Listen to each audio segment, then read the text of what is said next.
If you're watching this morning, take the example of Chris and come see your parents, okay? Thought I would throw that out there for just a second. So, we are in chapter 45 through 50 of the book of Genesis, and we're going to talk about that. And if you want to turn over there, we'll get there in just a second. I want you to notice, let me see if I'm...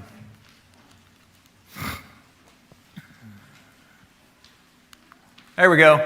Let me just ask you a couple of questions really quick as we go for a second. If you could kind of put a graph to your walk with God right now. If somebody said, tell me where your faith is, tell me where your walk with the Lord is right now, where would you be sitting? And for fun, I should have left out the number 5 because people just love to go, well, I'll just take number 5 right there. But the point is this. Whatever you think your walk with God is right now, your goal is to make it higher. Make sense? If you're at a 2 and you can get to a 3, you've accomplished something. That's fantastic. If you're an 8, don't feel satisfied with an 8. You've got to figure out what I needed to get to a 9. And that's my point. My point's not here this morning to make you go, wow, I wish it was higher. Yes, I want you to wish it was higher, but I want you to figure out what you have to do to go from a 3 to a 4, or a 6 to a 7, or a 9 to a 10, whatever it is, when it comes to your walk with God. I really think that when you propose a question like that, the number one thing that possibly keeps people from a closer walk with God. And I remember having a teacher back in about 6th grade that would go, here's my one thing I think people struggle with more than anything else, and she would tell me what that was. And I think that if there is one thing that I think maybe Christians struggle with more than anything else, it would be forgiveness or unforgiveness, if we can say it that way. And anytime I have in the past talked about being a forgiving person or unforgiveness, I've had a lot of comments and a lot of feedback. Usually it's things like, boy, I needed that, I struggle with this, boy, you can't talk about this too much.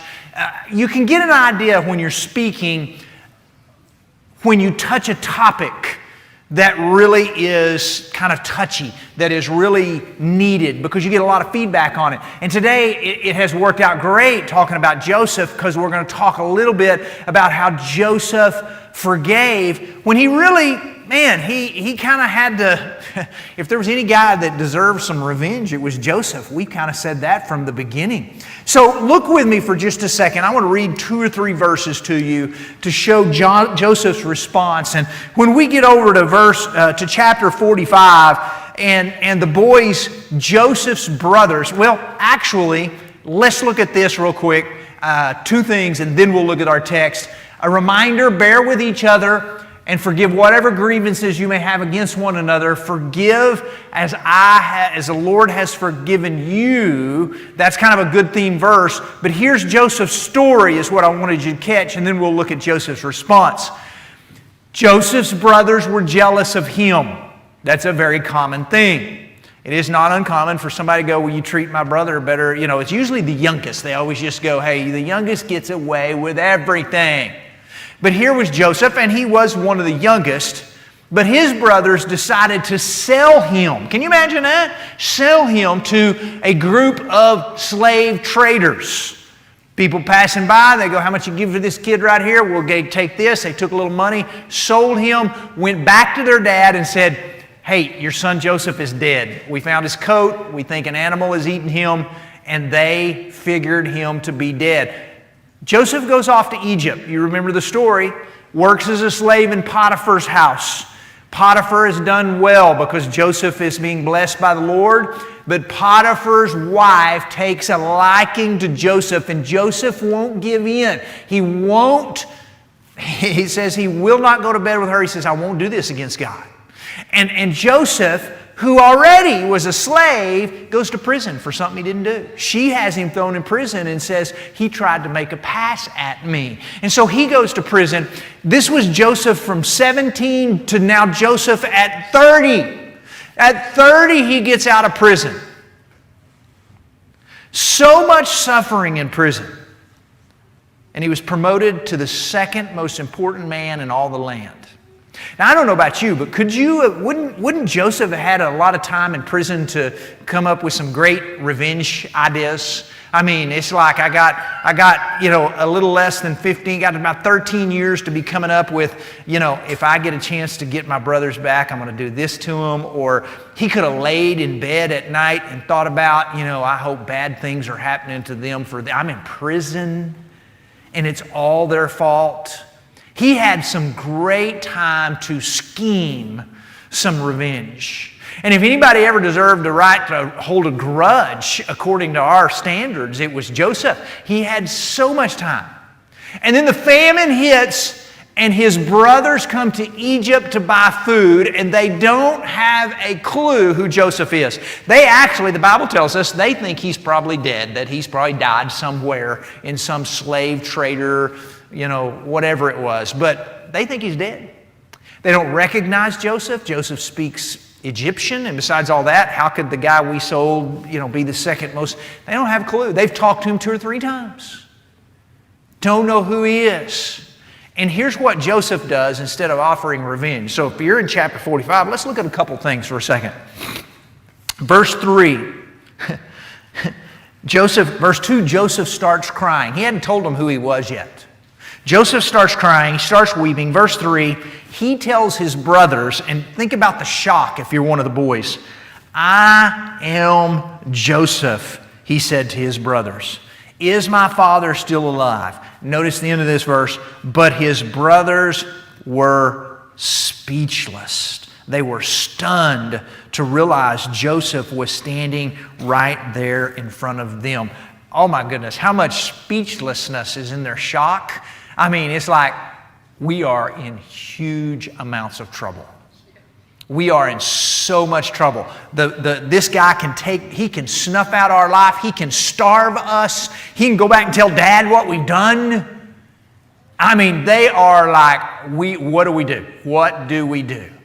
And Joseph, who could have been scheming and planning revenge for all these years, says, verse 5, but do not be upset. Don't be angry with yourselves for selling me to this place. It was God who sent me here ahead of you to preserve your lives. We'll talk about that in a little while. So instead, he said, hey, there was a reason behind this. We don't always understand the reasons, but there was a reason behind this. He doesn't say, hey, you deserve to die. You notice down here in verse 15, if you're still there, Joseph kissed each of his brothers and wept over them. And after that, they began to freely talk with them. And they're still in shock this whole chapter. They're like, what do we say? How do you say I'm sorry? How do you say, we were young and we were immature? Joseph sends them back home, say, go home and get my dad, go home and get my family, and y'all come back and let me take care of you. One of the signs of forgiveness. In verse 24, right before they leave, they're all headed out, he tells them, don't quarrel about all this along the way. You know what he's saying? He's going, y'all are going to get down the road, and one of you is going to look at the other one and go, I told you not to sell him. Another one's going to look and go, this is all your fault. And Joseph's going, y'all don't be quarreling over this. I'm not holding it against you. You shouldn't hold it against you. Now, one more place I'd like for us to look, if you've got a Bible open, chapter 50. Just switch over there for a second. The family has all moved to Egypt. God has given them a land. Pharaoh has given all his family land, the land of Goshen. And they are living there. And Joseph's dad, Jacob, comes. Everything has gone well. But Jacob finally dies. And the brothers are all like, uh-oh, Dad's dead. And with Dad gone, he's going to get us now because we don't have anybody to protect us. Dad can't anymore go, hey, you be nice to your brothers. So here's what Joseph does. After verse 14 of chapter 50, after burying Jacob, Joseph returned to Egypt with his brothers who had accompanied his father to his father's burial. Now that their father was dead, Joseph's brothers became fearful. Now Joseph, who was slow to anger, will pay us back for all the wrong we did to him, they said. Verse 16, So they sent this message to Joseph. Before our father passed away, he instructed us to say to you, please forgive your brothers for the great wrong that he did to you. For their sin in treating you was cruel. So we, your servants of God and our Father, beg you to forgive our sin. So Joseph received the message and he broke down and wept. Why would he weep? He's weeping because he's realizing they still haven't let this go. They've made up some story to say, hey, please don't get us. Dad said you couldn't do this to us. Joseph replied, do not be afraid of me. Am I God that I can punish you? He goes, I'm going to leave this to God.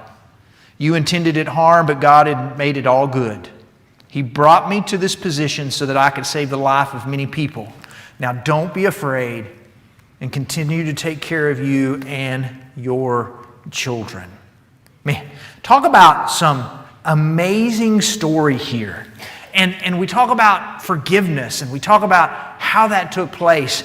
And there's a lot of misconceptions, and I'd like very quickly to go through some things. I sat down this week and started thinking, what are some misconceptions that we have toward forgiveness? And I came up with a bunch, but I narrowed it down to these that I want you to catch and understand when it comes to biblical forgiveness, because there's a lot of misconception with this. We read the news, we read stories where people have been offended, and we go, this is how forgiveness does or doesn't work. We want to look at what God says about forgiveness and how to forgive and what needs to take place and some things that the Bible is clear on. So I want you to catch, we're going to go through, look at 8 or 9 little things very quickly, but I need you to understand these because there's some misconception behind these. Number 1, many times forgiveness won't be easy or quick because it's a process. All right? Number 1, many times forgiveness won't be quick or easy because it's a process. Meaning, sometimes if you've been hurt bad enough, you don't just flip a switch and go, okay, I forgive you, and everything's fine. Sometimes it takes a while. I am working on forgiveness. Joseph forgave, and he reminded him again, I'm still forgiven. And he reminded him again, hey, I'm not in the place of God, I'm forgiving. Sometimes it's a process. Don't beat yourself up if you're going, I am working on forgiving that person. Now, if you mean by I'm working on forgiving that person that I've made no movement in making things better in the past 5 years or however long it's been, no, you're not doing what you need to do. Meaning, there are going to be times where you're feeling forgiveness, and then you may have anger come back. I got hit one time by an uninsured motorist, and that really made me mad. I had to pony up the money to fix my own vehicle. That really made me mad. Every time I thought about it, it made me mad. It kind of makes me mad right now, just a little bit, all right? But not like it used to. I am working through that process. I was not able to walk back there and go, oh, look at my car. I've got about $5,000 worth of damage. She says, I have no insurance. So, okay, I forgive you. Everything's fine. No, it has taken a while to work through those things. So understand that forgiveness sometimes has to be a process. Joseph told them, I forgive you. They weren't sure if they believed it. It took a while. You keep working on that. The second thing you need to understand about forgiveness is not dependent upon confession. This is huge because in our time today, you read stories and they go, well, I don't have to forgive. They didn't ask. That is not biblical forgiveness. The frequent mistake that a lot of people make is sometimes we treat forgiveness as a reward. Meaning, if you'll apologize, if you will weep in sackcloth and ashes, if you will grovel and cry and act repentant, and then I will forgive you if you're sincere enough. That is the most unbiblical thing ever. The Bible does not say anything about that. Forgiveness is not dependent upon confession. Joseph forgave those brothers long before they said, we screwed up, we messed up so bad. You got to understand, sometimes you may not get an apology. That doesn't mean you don't forgive. Sometimes the person that you may need to forgive has passed away. Maybe it's somebody that's died a long time ago and you need to forgive them and move on. And forgiveness is for you more than it is for that person. They may not ever be able to say they're sorry for something. Sometimes somebody may not say they're sorry at all. They may know they hurt you. It's kind of like, well, I don't care if I did or not. But it is not dependent upon confession. Forgiveness is something that God commands us to do. It is an action that we have to and need to choose. He commands it for our good and for the good of the other person. We think withholding forgiveness punishes them when it really punishes us. The truth of the point becomes obvious when one considers being wronged by someone who has passed away or something. No confession is possible. I had a guy one time, nice guy, sit down, told me, said, I've been mad at you for about a year. I said, I had no idea. He said, you couldn't tell? I said, no. I said, I don't perceive things just really well. I don't take note and catch things. I don't read minds well. That guy had been carrying unforgiveness around for a year. I said, I'd have apologized if I'd have known it. I'll apologize right now. I said, I didn't have a clue. Sometimes that forgiveness is for us. Not when we forgive, not for the person who has done the damaging. Forgiveness does not require agreeing on everything. This is big too. Because Joseph responded to their brothers and said, don't be afraid, am I in the place of God? Now, when we're talking about agreeing on things, here's what didn't take place. Joseph didn't go, I will forgive you, you're forgiven, but I want you to understand what you did back there when I was 17 was wrong. And what you did by putting me in a pit was wrong. And what you did by selling me as a slave was wrong. There was no, hey, let's drudge up the past and talk about this and agree that what you did was wrong. He did not insist that everyone agree on every detail before reconciliation had to be possible. Joseph decided to draw a curtain over the past. That is really important. Don't have to be agreement on something. Number 4, forgiveness means letting go of your natural right to revenge. We are all people who feel like if you bite, I'll bite back. We're just people who feel like, you do something to me, I'll do something to you, and we have revenge. And note, how many times does Joseph say, I'm not in the place of God? And how many times does Paul say in the book of Romans, let God be the one that handles the revenge. It's His spot, not yours. If somebody deserves punishing, He'll take care of it. Forgiveness means letting go of your natural right of revenge.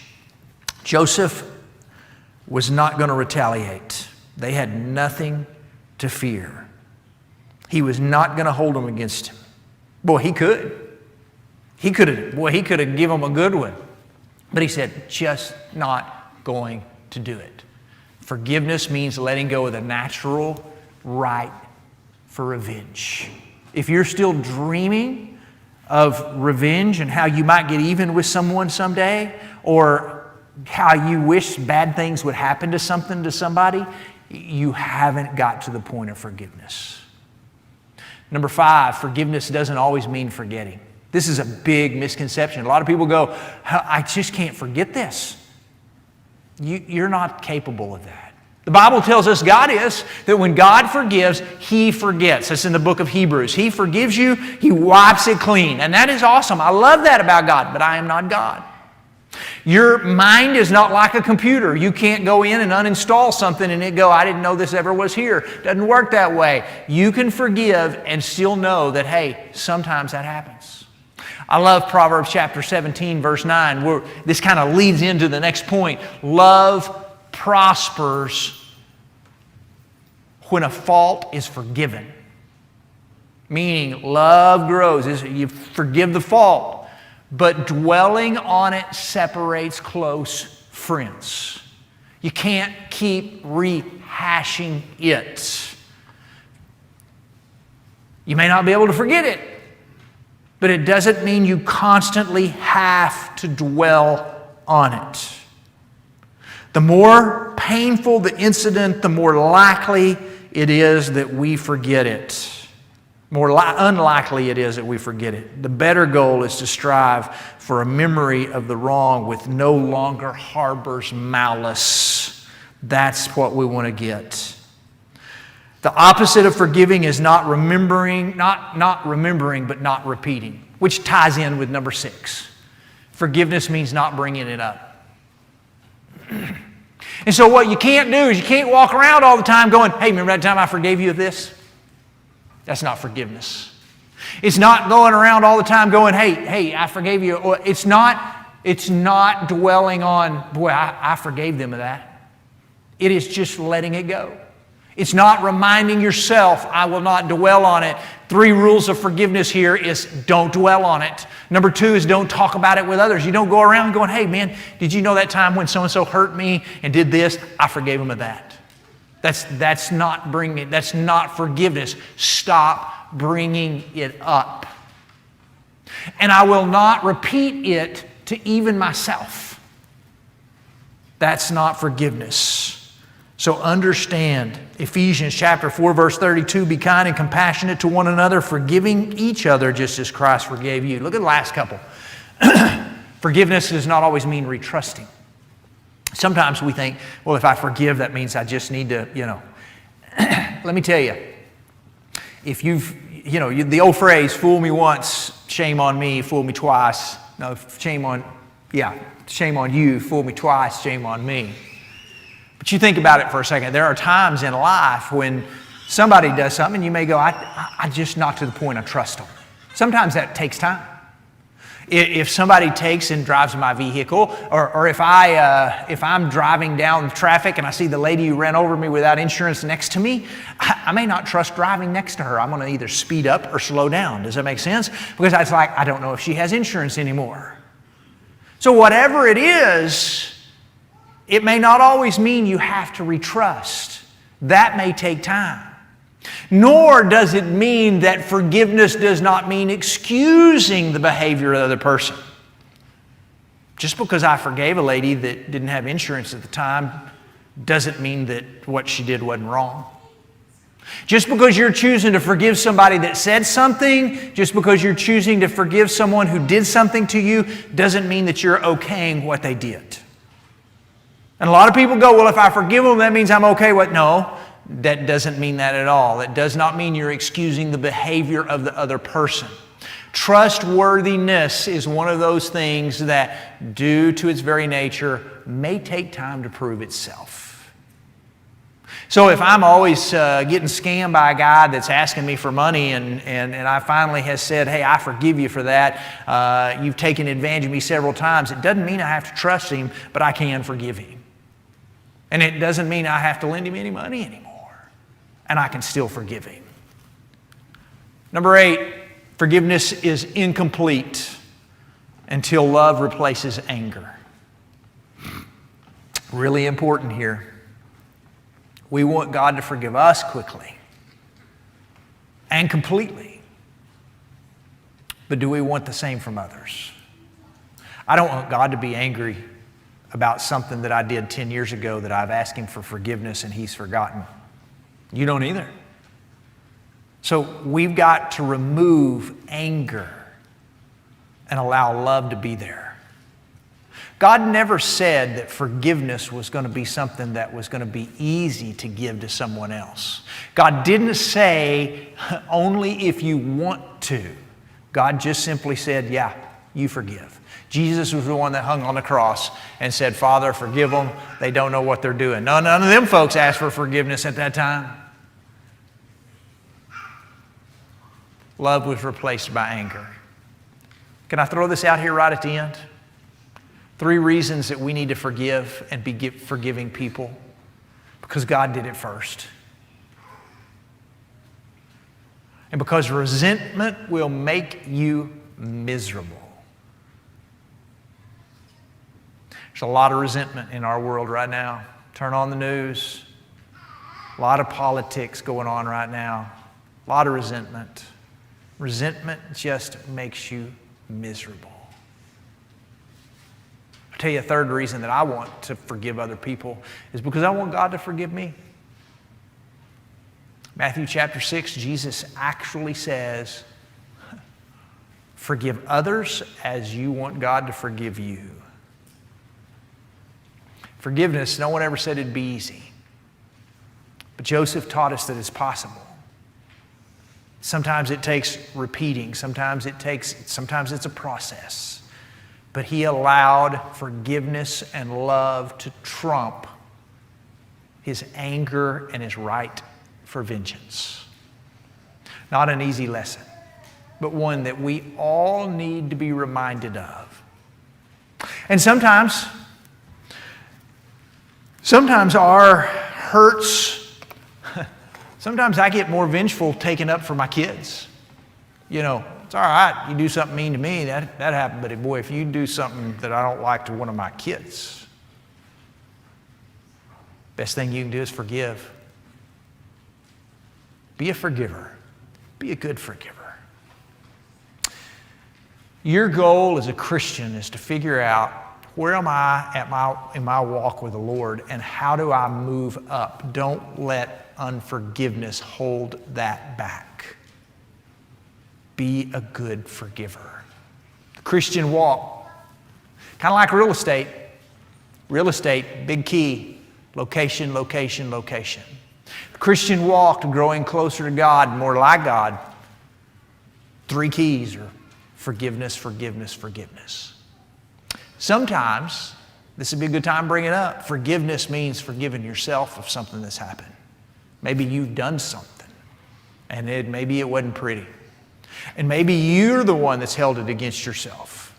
Joseph's brothers over and over again are going, I'm so sorry, I'm so sorry, I'm so sorry. And Joseph's going, let's move on. If God has forgiven, if you've asked God sincerely to forgive you for something, God has moved on, and it's time for you to do the same. Quit holding it against yourself.